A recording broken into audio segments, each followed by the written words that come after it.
В Якутске продолжается ремонт дорог в рамках национального проекта «Безопасные и качественные дороги». Подрядные организации заняты сейчас на 16 улицах города. Ведущиеся работы проверил первый зампред правительства Алексей Колодезников.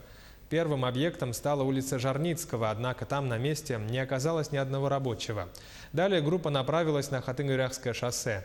Там работа идет по плану и выполнена половина от общего объема. Здесь 800 метров положили, да, я так понял, да? Да. Сейчас второй этот делают. Да, А дальше как? Дальше с той стороны пойдем. Там пучинистые места все устранили, да? Нет, еще устраняем. Не вы занимаетесь? Нет, нет. Вы только вот по асфальтному покрытию здесь, да? Только пока по асфальту. Объезд завершился на улице Суруна-Амаллона. Там идут работы по укладке тротуарных дорожек, а также дорожного основания под асфальтобетонное покрытие. Ожидается, что работы по этой улице будут завершены в этом году. В целом, по итогам выездной проверки, делегация правительства обеспокоена сроками сдачи объектов. А у нас уже сентябрь, понижение температуры уже со следующей недели. Конечно, от этого очень будет сильно зависеть и качество работы. Времени очень мало осталось.